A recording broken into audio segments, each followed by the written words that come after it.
Thank you again, Kristen. We tried to steal the laptop, but you got it. My name's Patrick Terrien. I'm with the Columbus, Ohio Council, as you know from earlier. Welcome, everybody, again. Noel. Welcome from New York City, all right? We're going to talk about going beyond academic WorldQuest, because as you know now from having been here half a day or in the past, we aren't a shy group, and many of us think we have the best thing since sliced bread and want to talk about it. So we wanted to have that outlet for people to do, and so we did. The other reason is the board asked, said, you know, we think academic WorldQuest is doing well. We want to increase it. What else do we do well? That's a hidden gem. There must be more things like this, and if there is, can we learn about it, share it so others can use it with not having to reinvent the wheel, and potentially scaling it up like we did with WorldQuest. So we're just in that beginning phase. So don't think we've gone too far down the road. This is, we just turned the key on the car, and we realized we got a half a tank of gas. So we need more gas, and we got a lot of road ahead. So don't jump ahead thinking we're too far ahead. Some of the reasons we talk about this is our biggest asset is that we have a national network. And we forget that sometimes because we're so locally focused, but we want to leverage that national network, and that's why academic WorldQuest is so important. That's why, when you hear programs like Face to Faith, and others have talked about choices and some great programs that we all use, why aren't we disseminating this at a national level under the national umbrella? So I'm not going to go too much into that because I want to get to table talk. There was a great global education committee a few years ago that did some important work that helped us not start from zero. Heidi Shoup from the Washington, D.C. Council, is she here? She did a great job. And some colleagues, are you guys from? Yeah, all right. That was helpful. You can tell her we mentioned her. And then Claudia McBride from Philadelphia, the former person from Philadelphia, got this going. So we didn't start from scratch. I don't like to reinvent the wheel. I like to do as little work as possible, and so that's how we started off. Just so you know, this committee, the commitment was 3 meetings over 3 months, basically. 1-hour meeting each, and that was about what we did. There was some work outside of that, but this committee is focused, targeted, and impressive. And what we came up with is the bucket list. We said, dang, there's a lot of variability in the council system. We are one council, but we all look different. Some are volunteers, some have 50 employees, some have youth stuff, some don't. And so we tried to at least say, okay, let's put it into some buckets when we're talking about the K-12, K-16 programs. And we kind of came up with these 3 categories, and you're going to hear an example of each. 3, low investment, modest or medium investment, and a high investment. So I think when you think about Face to Faith, that would fall in the low bucket, low to no cost. Anyone can do it. They pay for it. I mean, you do need some infrastructure, but usually the schools have it.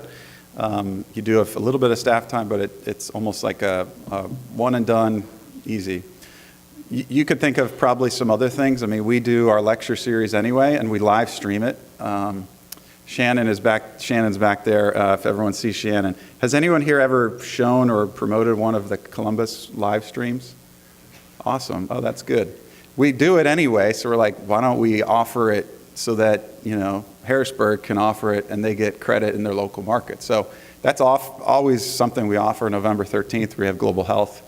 We're talking about the first 1,000 days of a child's life. It should be a great program. That's an example of low or no cost to you. Medium is self-explanatory. Probably need a staff person or someone that's paid, that's consistent to deliver in this bucket. And then the high is organizations like in Columbus, we have a full-time person doing K-12 outreach. And I know some of the others do, but it may not be as relevant if you're Peoria, which is a fully volunteer organization. So the first bucket we're going to talk about is the one that takes a little bit of, not a little, takes an investment. And Seattle's new executive director, Jackie Miller, is going to talk about one of the programs that falls in this program. Later, when we're done with the 3 examples, I've got a list. It's called the bucket list. It's right here. It's got like 30 programs on it. And some of us on the committee put our programs on there. What we're going to do is ask to add ones that are not in there. I've got a paper sheet that you're going to write, the ones that we missed, the ones that we should add. You don't need to email or upload or go to a website, just write. If you don't know how to write, there's pens, and one of us can go around and help. So please welcome Jackie Miller to talk about Seattle's program.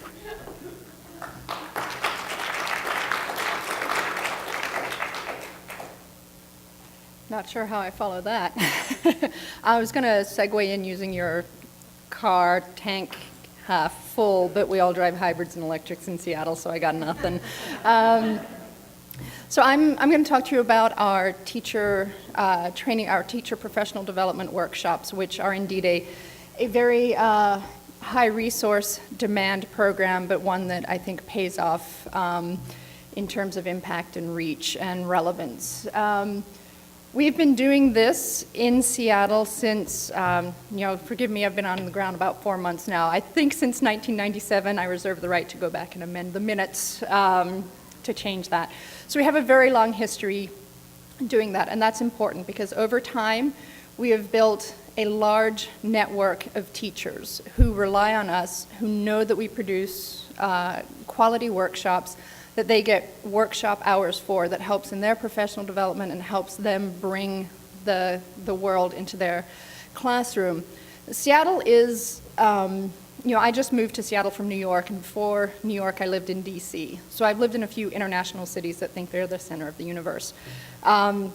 Seattle is also a very, very international city. It does not, however, think it's the center of the universe. It's the most exposed in terms of trade in the U.S. 40% of jobs in Seattle are trade dependent, either export or import. What goes on in the world matters directly. It's highly relevant to what goes on in people's lives. And we have a very high-tech dependent economy. So there's a lot of emphasis on STEM. So we have a very rich audience that wants to do more about education, about global education, but Seattle's classrooms, Seattle's education infrastructure is not set up for global affairs. What we are working to do is to make sure that global education is not an optional part of curriculum in Seattle classrooms and greater Seattle classrooms, but is a core part. And we do that with, one of the ways we do that, and you'll see on the bucket list, we have quite a few programs, but this is really the heart and soul of what we do. Every month we do a teacher professional development workshop where we take an international issue, we create a resource packet, so in that sense we're serving as a curator for the teachers. There's a lot of information out there. There can be a lot of bad information out there because anyone with a blog can get themselves on the record. So we help curate information, we develop resource packets, and we have these workshops for teachers where they come, we feed them, that really helps. We try and find a place where there's decent parking in Seattle. That also really helps. And then we have an expert come and talk to them about the issue and then how to teach the issue. And the resource packets are resources, but there's also lesson plans, curricula. We get, some of our funding for global classrooms comes from Boeing, and Boeing has, not surprisingly, a heavy emphasis on STEM. So we also have to try and make every resource packet have a STEM component. When you're dealing with conflict in Ukraine and Syria, that can be a bit of a challenge. You find a way for Boeing. So the annual impact says about 350. We do about 40 teachers come to each workshop. Of the 400 or so we had last program year, about 264 were unique. So we get a fairly, keep getting some new teachers through the door. And that may not seem like a big number, but think about the number of students that each teacher reaches. What the teachers have told us, and it's K through 12, we really focus on 8 through 12. We're talking to the teachers that deal with high school mainly. Each teacher teaches between 100 and 150 students a semester. we would just say 100, 150 to the year. You do the math, I wasn't a math major. We're talking somewhere between 28,000 to 38,000 students a year that benefit from the resources that we produce for their teachers. That is a number funders love, right? 350, 400 teachers, that's a great number. When you can say you reach nearly 40,000 students with high quality resources, curricula, and lesson plans, that's pretty impactful.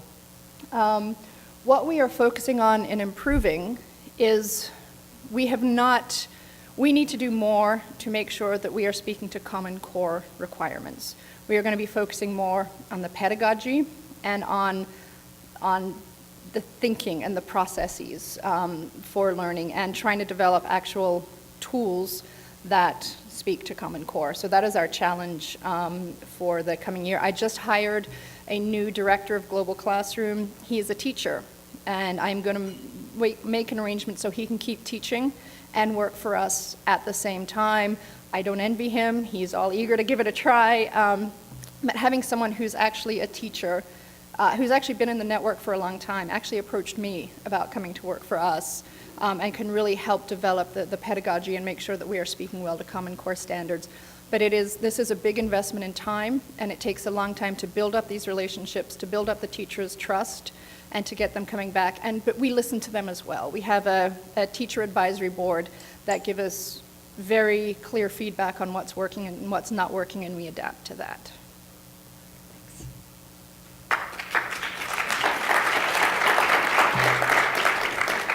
All right, we don't allow questions in this session, so we're going to move to the medium investment.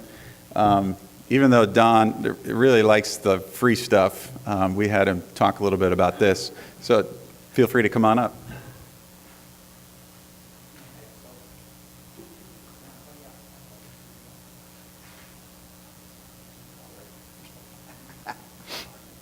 I'm Don Samford with the Peoria Area World Affairs Council, and my background's kind of important because I was a classroom teacher for 34 years in the social studies, so I've been down in the trenches, and anytime that you see teachers go to something, in fact, I'll use the World in Transition as an example, which is one of our flagship programs.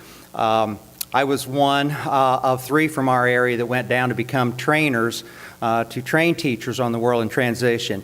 And we go down there a little jaded, a bunch of people that haven't been in the classroom, probably a bunch of college professors, and then hear a bunch of crap that kids can never understand on that. And we were really impressed. It was actually material you could use in a classroom. And in particular, it was material that you could adapt the way you wanted. You didn't have to, it wasn't required to follow it step by step through a process. And what teachers are looking for is stuff that they can use for their classroom. And because all classrooms are different, you have different types of students, and you need to be able to find material that you can tweak to fit what you need. So that was one thing we really liked about the World in Transition. And so as we're talking about the World Affairs Council of America looking at programs and things that they might want to recommend, that is, I think, a key ingredient that we are absolutely required to look at if we're going to do the work we want to for the teachers. And I think, Seattle, it's a good point that you've got teachers advising you and what's working, what isn't working. And it may work in 2 schools and not work in 8 others. I mean, that's just a reality of it. You can't, one side doesn't fit all with everything. For us, again, being an all-volunteer council, we lost our funding from Caterpillar, who's got a bunch of German bean counters now that has to have everything in outcome-based, black and white, and I think they've moved heavily to disadvantage children as well. And I spent my teaching career mainly doing subjective work, subjective grading discussions, discussion guides. So me and the Caterpillar people don't agree with each other. And I know most teachers are looking for this kind of stuff that you don't memorize, that you get information, you use it. So one of the things that we came up with, I'm also education outreach coordinator for our council, and I have a group of teachers that are part of our education committee. And we talk about this a lot, and we came up 2 years ago with a summer institute. Well, that's nice, but how do you put on a summer institute when you don't have any money? So one of the things that we did is we first decide what do we want to do for a theme, and the teachers came up, well, we bring students to your annual conference. Why don't we use your annual conference theme and then use that where the kids can develop further for the Summer Institute? Fine with me. Well, the next thing we needed to look at, and I should say our first year the theme was the Middle East in transition, and then this last summer it was on cyber security and world security and those type of issues. And now you got to find out, well, where are we going to hold it? You know, money and everything. Well, we found our local junior college, Illinois Central College, and their international studies said, you know, hey, that sounds great. We'd love to. You know, that'd be good. You know, students would hear, you know, about our program. I'm sure Bradley we could have, and Illinois State, and Eureka College, Ronald Reagan's alma mater, which is actually the town I'm from. You know, we thought, you know, any of these would probably partner with us, and we could probably beg them for things. And we got free facility as a result. Well, now, what are we going to do during the day? Well, we need speakers. Our executive director, Angela Weck, is excellent at begging people and say, we have no money, would you please come anyway? And then we always say, well, haven't you always wondered how you'd play in Peoria? And it's amazing how many speakers, I've wondered, I've never been to Peoria, and she's really gotten some high-powered speakers to come to Peoria using that tag from our conference here a lot of times with it. So we had, help me out, Matt, who was our speaker 2 years ago, the Middle East? Okay, that's why I'm retired. So Nellie got me here. But anyway, she said, well, he owes us a favor. He had to cancel out. So he came. So he's a big native speaker, and the kids were just fascinated with him talking about the Middle East. Zogby came. And he'd been to Peoria before and stirred up trouble with the Lebanese community. But anyway, he came fascinated with the kids, so we decided we'll have speakers. So cybersecurity, we got the FBI cybersecurity specialist to come. We have a local cybersecurity firm that's been kind of brought out of Washington, D.C. and hidden in Peoria. They do a lot of secret government work. They were going to speak, but then they got called to Washington, D.C., and we got somebody from another software outfit who was able to answer a lot of questions for us. So those were our themes and kind of how we're putting the day together. The other thing is then, all right, now what are we going to do, because we don't want them sitting there listening to speakers or lectures and so on. So the first year we used the Choices program out of Brown University, which I highly recommend. I used it before I retired, and it has a lot of international education stuff connected with it. And it gives you the background information, but then you role play. You have certain scenarios, and you have to take positions. You have to put this together. You spend time discussing in your group how are we going to do this, how are we going to put this together. You have to take positions you don't support many times. That's a little bit more like the debate. I don't care what your view is on Palestine or Israel. You're taking this position, and you have to defend it. Okay? And the other side is wrong. It may be that kind of role-playing. It might be where it's more fair and balanced. But anyway, you've got to use the information that you've been provided, and it has to be demonstrated as you're articulating it. And we might set up a Senate committee or a House committee that's hearing this particular report or response from this group. And that's what the teachers like. And the kids love it. I mean, it's just, they don't have to sit there all day. They're not tired. They're actively engaged. They're utilizing. They've got, like you said, well, the material is legitimate material. You know, it's been screened, and it works really well. And the kids have really, really enjoyed it. But we also wanted to provide them with lunch. That costs money. In the first year, I think Angela was able to scrounge something out of our budget. Last year, if I didn't find sponsors, I was going to pay for it out of my own pocket or whatever the costs were, copies or anything. And the International Studies at IC said, you know, we got enough money. We'll cover it. So what you do is you just keep going out. Does anybody got any money? I have 4 former students that are car dealers, and that's who I'm going to hit next year. And they're doing well. And they actually, I brought them to the World Affairs Council, to our conferences. So, you know, I know they like me, and that they would support something like this. So that's kind of the low-cost idea. I also wanted to mention that the teachers are the ones who help run the Summer Institute. So we have them also actively engaged in sometimes leading the questions. We have a debriefing. Students have an opportunity to give their point of view if they were in something they didn't agree with that they were forced to, and then the evaluation, what'd you learn, and so on. We don't necessarily write things out with it. And then I told Patrick very quickly, I did want to mention being on the national board and on this committee, my vision is that this second half of our request from the board, and we'll find out at our board meeting here this week, is that WACA and your local councils become the umbrella. We already have World in Transition, we have the Great Decisions Program, and the Turkish Cultural Foundation. We already got those three going. But if we got Brown University to agree to have us put our name there with them, we just saw the presentation face to face. That's exactly what I'm talking about. It doesn't cost us a dime. Okay? But you and your councils become the go-to if you want to. Hey, we've got curriculum for you. If you need it for international education, you come to us. We'll tell you who to contact. We'll tell you if it needs teacher workshops, preparation, professional development, and so on. That gives our brand a hire. And then the National Council of Social Studies, which I've lapsed my membership since I retired, which I'll renew it now probably. Some of these groups already have booths there. So I'm pushing that next year we start having a booth at the NCSS, and that we, in the middle, we get these other groups to all apply at the same time, and we're in a line. And we look for curriculum that is going to affect a lot of, I know this was asked this morning, that impacts a lot of teachers and a lot of students, but you get to pick and choose what you want to do. Nobody's forcing anything on anybody. So that's my personal vision. I'd like you to give feedback to Bill and any of us on the board if you think that's a worthwhile vision that we should follow. Thanks.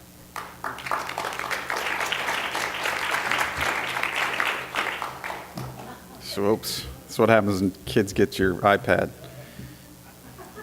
By the way, we'd love for you to tweet, if you saw that at the beginning here. For those of you that are tweet, which I know is everyone here, hashtag WACA 2014. For those of you that don't know what that means, just move on. All right. This is our modest to low, we call low. It doesn't mean low in any sort of qualitative sense. It just means it's a low or no cost option for how you might deliver your programs. Megan Torrey from Connecticut. Thanks, Patrick. So Patrick asked me to present on something that's a low cost, one and done kind of program, something that's an easy win. Our council in Connecticut has been around since 1924, and so about 90 years. We celebrated our 90th anniversary this year, and we've always been working with schools. What we've never done very well was connecting our education and school programs to our public programs. So a few years ago, we took a look at ways that we could highlight education and our work in schools and bring that into our public program sphere. So what we did a few years ago is conceive of an award called our Student Global Engagement Award. We present this award at our annual fundraising dinner, the Luminary Award, where we already have a captive audience of major funders, individual donors, our biggest audience of the year. The award itself was our way of telling the story of global education in our community.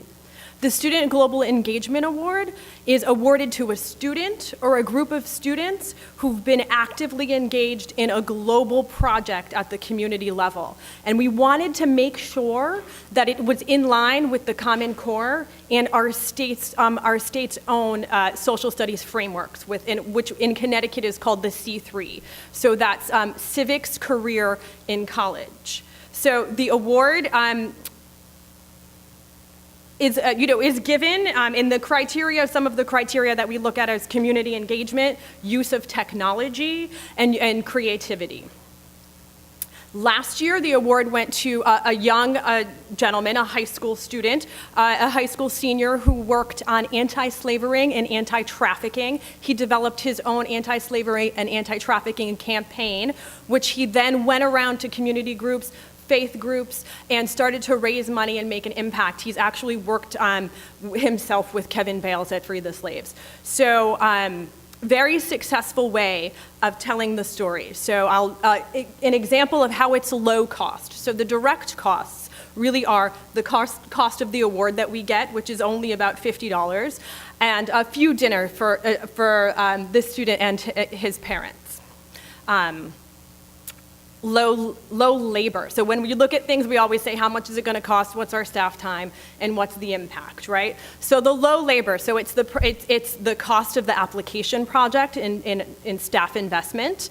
And then the choosing of the award, we wanted to do very strategically. So we developed a committee. We wanted to make sure that none of our staff was making that decision. So when we're dealing with the teachers and the community representatives, that there is no sort of appearance of conflict of interest. So I get a group of board members, regular members, and funders to decide on who's going to get the award.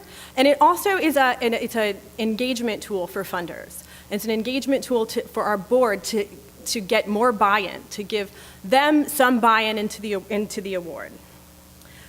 And then let's look at impact. So for us, it's a great way to start telling the story of what we do in education to our biggest audiences of the year.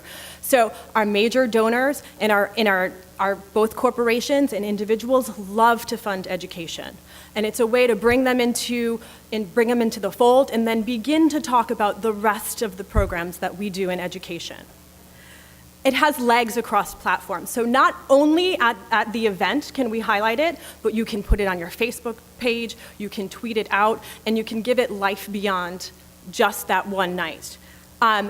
It's also a great way to engage the press. It's a great story to tell about students in your community that are doing things that impact the lives of people in your community, but it's also looking at a global issue. And then finally for us, it also brings a youthful face to the council. So one of the issues that we struggle with is bringing in younger members. So when we bring in the students, it really gives a younger face. And we try and bring some students to that program just to increase the age diversity. And I know some of us have that challenge.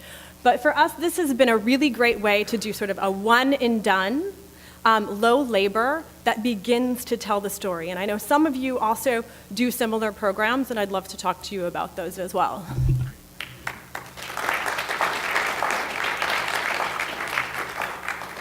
Great. You could see we could have sliced and diced this a lot of ways. One of the things we talked about is, well, maybe we should do it by age of our audience, K-5, blah, blah, blah. But we decided on, because there's such variability in our staff size, that this might be a useful way to do it. What I'm going to ask now is for the committee that helped, please stand if you would. So for those that came in after I introduced the committee, I want them to all be seen and ask them to help us. You can clap for them.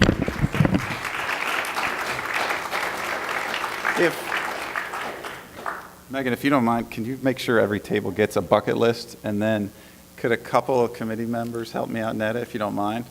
We just want to make sure you have stuff that you could fill out. There's 10 of those, and if each table could get one of those, that'd be helpful.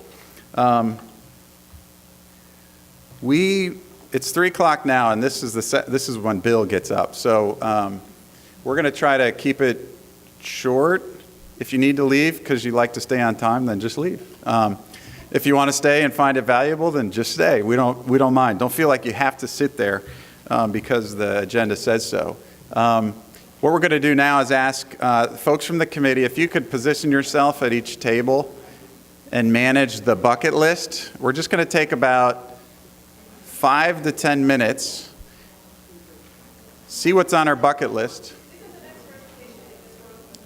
Yes. Yeah, so the next presentation will be as soon as Bill wants to take over the podium. The bucket list is small and font, so the person looking at it should not have that issue be an issue because it's a little small. If you see that your program or a program's not on there, fill out the sheet that says what it is, and you can hand it in. Are there any questions?